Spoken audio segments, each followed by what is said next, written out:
Bueno, soy la profesora, quien les habla, el profesor Edu de la Cruz, estudiante de Enfermería Técnica, segundo ciclo, sección E.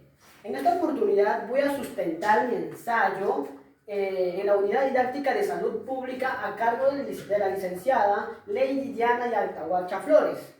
Bueno, mi ensayo se va a basar en cómo fue la educación durante la pandemia del COVID-19.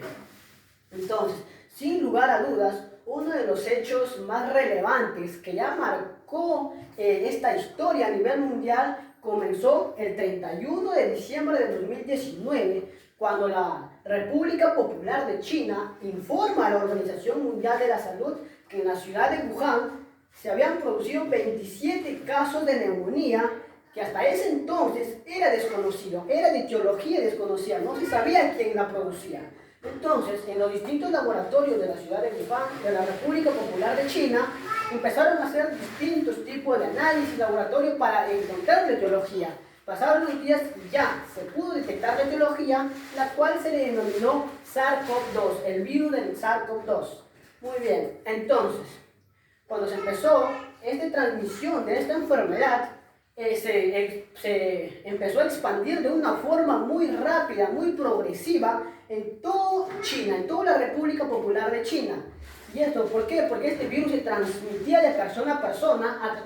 Por ejemplo, cuando una persona tosía o estornudaba, le transmitía ya la enfermedad a la otra persona, o también se transmitía a través de contacto con superficies contaminadas. Entonces, esto hizo que la enfermedad se pueda propagar de una forma muy rápida. Entonces, hasta ese momento, esta enfermedad del COVID-19 era una endemia. Una endemia es cuando una enfermedad va a atacar a un solo territorio, a un solo país. Entonces, como se empezó a expandir muy rápido y se transmitía de persona a persona, este virus, las personas viajaban de un lugar a otro y tenían contacto cercano porque todos estaban adaptados a poder conversar sin ningún tipo de inconvenientes. Entonces, esto visto que esta enfermedad se transmitía muy rápidamente por todos los países, a pesar que algunos países decían que no, que esta enfermedad está en el otro continente asiático, muy lejos, no va a llegar. Entonces, este virus hizo algo imposible, ¿no? Algo que uno imaginaba que era imposible, pero se empezó a expandir hasta que el 11 de marzo del 2020 ya no era una endemia, sino se le declaró una pandemia porque ya afectó a todo nivel mundial. Y esto, uno de los que en el ámbito que más afectó fue a la educación, aparte de la economía, obviamente, ¿no? Afectó mucho a la educación. ¿Por qué? Afectó que a todos los continentes lo llevó al cierre de centros educativos a nivel mundial. A pesar de que algunos continentes eran muy industrializados, muy avanzados. Si nos hablamos de Europa, por ejemplo, uno de los países más poderosos, más industrializados, acá afectó principalmente cuando se detectó los primeros casos, el continente europeo rápidamente tuvo que optar por cerrar todos los centros educativos.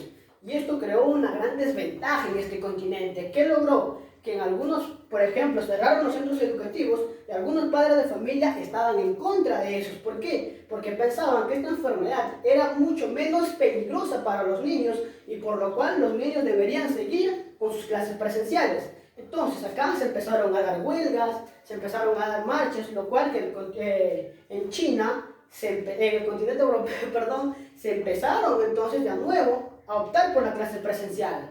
Entonces daron la clase presencial y esto fue lo que trajo más contagio aún en los centros educativos. Entonces empezaron a contagiar a los niños, los jóvenes, y estos jóvenes contagiaron a sus padres, a sus abuelos, y empezó las muertes en niños, jóvenes, adultos y adultos mayores. Y esto fue que el continente europeo nuevamente ahora sí cerrara de manera obligatoria los centros educativos. Y esto fue lo que aún trajo más consecuencias en cuanto a la educación. Ya optaron por cerrar todos los centros educativos. Si hablamos también, por ejemplo, en el continente africano. En el continente africano, hablar de África es hablar de pobreza.